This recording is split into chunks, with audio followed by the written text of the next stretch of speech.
It had all the elements of a dramatic Hollywood movie: a robbery, drunken threats, an arrest, and a misunderstanding. All of this led to a 30-second shootout that would become the most famous gunfight in the history of the Old West.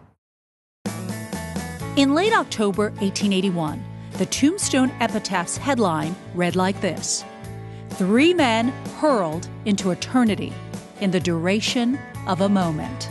That drama seems to capture people's imagination still to this day. It may sound sensational, but for the townfolk of Tombstone, October 26th was a sensational day. 1 year earlier, Virgil Earp became Tombstone's city marshal and soon appointed his brothers Wyatt and Morgan Earp as special duty policemen. That year, Virgil clashed with County Sheriff John Behan over a woman. It didn't help matters when Behan arrested Earp's friend, Doc Holliday, on suspicion of killing a stagecoach driver. In my opinion, the one that came the closest to being correct historically was Hour of the Gun with James Garner and Jason Robart. And incidentally, Jason Robart played the best Doc Holliday of all. Now, he's a little old for the part, but the other guys had no concept of what Doc Holliday was like. Everybody loved Val Kilmer. He was about as close to Doc Holliday as my cat.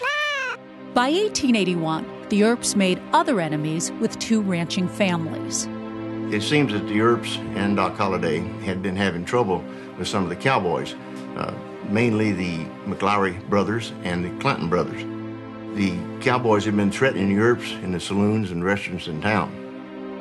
The day before the big shootout, Doc Holliday challenged Ike Clanton to a gunfight at the Alhambra Saloon. Clanton walked away. Today I'll be playing Ike Clanton, and he was pretty much the instigator of the whole gunfight, actually. The following day, Virgil Earp arrested Ike Clanton and Mike McLaury. The city had an ordinance where you shouldn't wear firearms in town. You had time after you got here to put them somewhere, check them.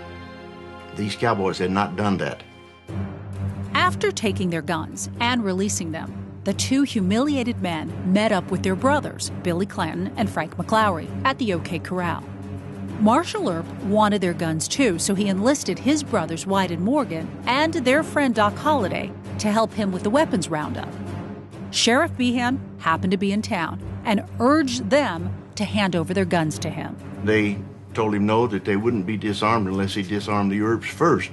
Well, that was kind of ridiculous because the Earps were the lawmen in town. So the Earps and Doc Holliday headed straight to the OK Corral and demanded Clanton and his crew hand over their guns. We come to disarm and arrest you boys. Now throw up your hands. What happened, I think, was totally an accident. It was just a confrontation that got out of hand. And I think at the very last, when Virgil told me he wanted their guns, Frank McLaury, yeah, we will. And I think that Frank was the smartest one in the bunch, and he had probably looked at the situation and decided it was a no-win situation for the cowboys. Doc Holliday was standing within 4 feet of him with a double-barrel shotgun. Well, I think Doc Holliday realized that if they got out of that lot all intact, that he was a dead man, because they would kill him from the dark, as was their custom, or they would gang up on him when the Earp brothers weren't around again.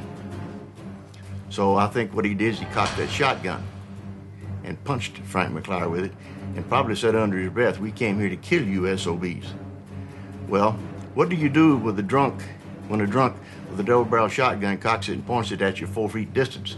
You think he's going to shoot you, and I'm sure Frank thought that. So he reached for his gun. When he did, Wyatt shot him, and that's what started the gunfight.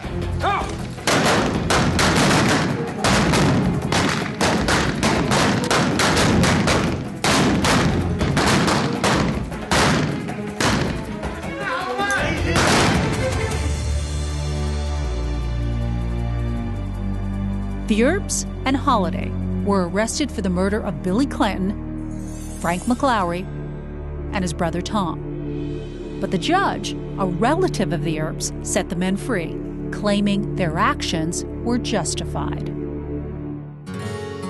They went a little far and a little violence, and I'm sure that the liberal courts nowadays would have had a totally different view than the one they had back then. But I think that Wyatt Earp and his brothers and Doc Holliday were doing exactly what they should have done. The legendary shootout at the OK Corral on October 26, 1881, put Tombstone on the front page and on the map of Western history.